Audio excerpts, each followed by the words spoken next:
오늘은 예수님의 거룩한 습관, 순종의 습관에 대해서 말씀을 나누겠습니다. 순종은 어릴 적부터 익혀야 할 습관입니다. 우리 속담에 3살 버릇이 8까지 간다는 말씀이 있습니다.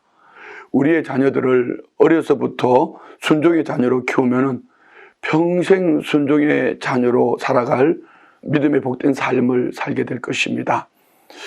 예레미야 22장 21절에 내가 어려서부터 내 목소리를 청종하지 아니함이 내 습관이 되었다고 말씀하면, 요시야 왕은 종교개혁을 했던 선한 왕이지만 그 자녀들은 어릴 적부터 불순종하는 삶이 습관이 되었습니다. 결국 나라도 빼앗기고 큰 궁핍에 처하게 되지요. 예수님의 어려서의 습관은 어땠습니까? 누가복음 2장 51절 말씀에 예수께서 함께 내려가사 나사렛에 이르러 순종하여 받드시더라 말씀합니다. 예수님은 육신의 부모님께 늘 순종하는 삶을 사셨습니다. 이런 예수님을 52절 말씀에 보면 하나님과 사람에게 점점 더 사랑스러워져 가더라. 사랑스러워져 가는 존재로 성장하고 계셨다는 것입니다. 이런 순종은 이제 어릴 적부터 훈련이 되어져야 되는데 이미 장성한 분들이 참 쉽지 않습니다. 하나님은 우리를 사랑하셔서 순종하는 사람으로 만들어가는 하나님의 방법이 있습니다. 고난이라는 도구를 통하여 하나님은 우리를 순종하는 자리로 나오게 하십니다. 시편 119편 67절에 고난당하기 전에는 내가 그릇 행하였더니 이제는 주의 말씀을 지키나이다 말씀합니다. 고난을 통하여서 순종의 축복된 삶으로 나아가게 되는 것이죠. 예수님도 그리하셨습니다. 히브리서 5장 8절 말씀에 보면 그가 아들이면서도 받으신 고난으로 순종을 배워서 온전하게 되셨다고 말씀합니다. 야고보 사도는 우리에게 말씀합니다. 내 형제들아, 너희가 여러 가지 시험을 만나거든 온전히 기뻐하게 여기라. 인내를 온전히 이루라. 이는 너희를 온전하고 구비하여 조금도 부족함이 없게 하려 하심이라. 우리 주님이 고난 속에 순종함으로 온전하셨던 것처럼 우리 또한 여러 가지 시험을 만날 때 온전히 기쁘게 여김으로 온전하고 구비하여 조금도 부족함이 없는 복된 삶을 살아가기를 원합니다. 순종이 이렇게 중요한 이유가 어디에 있을까요? 이는 순종을 통해 하나님의 뜻을 이루기를 원하시기 때문입니다. 여러분, 날마다 기적 같은 은혜의 삶을 살기를 원하십니까? 그러면 우리는 순종하는 삶을 살기를 원합니다. 성경 안에서 순종함으로 기적 같은 드라마의 삶을 사는 한 민족, 한 백성을 보게 됩니다.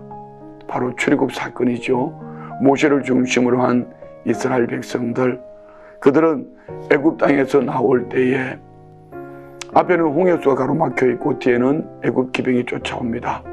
하나님은 한 사람 모세의 순종을 통하여 바다의 길을 내시고 그 백성들을 바닷길을 건너게 합니다. 그렇지만 자기 욕심과 방법대로 뒤쫓아오던 애굽 마병, 그들은 바다의 길을 쫓아 들어갔지만 결국은 바다에 수장되고 맙니다. 어떻게 이스라엘 백성들, 모세를 중심으로 한 이스라엘 백성들은 홍해수를 건널 수 있었을까요? 하나님 말씀 때문입니다. 출애굽기 14장 16절에 보면은 하나님께서 모세에게 지팡이를 들고 손을 바다 위로 내밀어 그것이 갈라지게 하라. 이스라엘 자손이 바다 가운데에서 마른 땅으로 행하리라 말씀합니다. 곧 마른 땅은 창조와 생명을 상징합니다. 자, 여러분, 애굽과 이스라엘을 한번 비교해 봅시다. 이스라엘 백성들은 출애굽기 14장 24절에 바다 가운데 육지로 들어가고 물은 그들의 좌우의 벽이 되었다 말씀합니다. 그러나 출애굽기 14장 23절로 24절에 애굽 사람들은 하나님이 애굽 군대를 어지럽게 했다 합니다. 그 바다에서 혼란과 멸망시켰다는 얘기입니다. 어떻게 똑같은 홍해인데 어떤 이에게는 지름길이 되었고 어떤 이에게는 멸망, 사망의 길이 되었을까요? 이는 하나님께서 예레미야 21장 8절에 너희 앞에 생명의 길과 사망의 길을 두었다고 말합니다. 이는 우리의 선택에 있습니다. 하나님이 말씀을 주실 때에 그 말씀에 순종하는 이들에게는 생명의 길이요, 내 방법, 내 생각으로 가면은 내 삶의 종착역은 사망의 길이 될 수 있습니다. 출애굽기 14장 17절로 18절 말씀에 내가 애굽 사람들의 마음을 완악하게 할 것이라. 그 병거와 마병으로 말며 영광을 얻을 때 애굽 사람들이 나를 여호와인 줄 알리라 말씀합니다. 마음의 완악함이 뭘까요? 내 방법대로 살아가는 것입니다. 내 계획대로 살아가는 것입니다. 결국 그들은 죽을 때 깨닫는다는 것이죠. 애굽왕 바로는 모세를 통하여 최소한 10번의 기적을 보았지만 하나님 말씀을 신뢰하지 않았습니다. 자기 방법대로 들어가다가 그 백성들 애굽 기병 마병은 수장되고 말았습니다. 인생을 살아가는 지혜가 여기에 있습니다. 우리가 하나님 말씀에 순종할 때에 하나님은 우리의 삶을 통하여서 하나님이 역사하시는 방식, 기적을 만들어 주시겠다는 것입니다. 우리는 너무나 허물이 많고 연약합니다. 그렇지만 하나님 앞에 순종할 때에 하나님은 우리를 기적의 주인공으로 들어 사용합니다. 모세는 어떻게 순종할 수 있었을까요? 하나님 모세의 부르심 앞에 모세를 부르시고 내 손을 품에 넣어라. 품에 넣었습니다. 빼어보니 나병이 있습니다. 다시 품에 넣어라. 빼어내니 성한 손으로 깨끗해졌습니다. 내 손에 있는 것이 무엇이냐? 지팡이를 던져라. 던졌습니다. 뱀이 되었습니다. 뱀 꼬리를 잡으라. 꼬리를 잡으니 다시 지팡이가 되었습니다.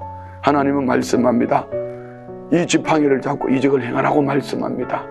출애굽기 4장 20절에 모세가 하나님의 지팡이를 손에 잡고 갔다고 말씀합니다. 곧 모세는 순종하여 하나님으로부터 얻은 그 지팡이로 넘실거리는 바다를 향하여 손을 내밀 때에 하나님은 그 바다의 길을 내셨습니다. 우리 모두에게도 일상생활 속에서 하나님께서 주신 것을 가지고 믿음으로 순종함으로 기적이 상식이 되어지는 삶을 살아가는 우리 모두가 되시기를 주의 이름으로 축원드립니다.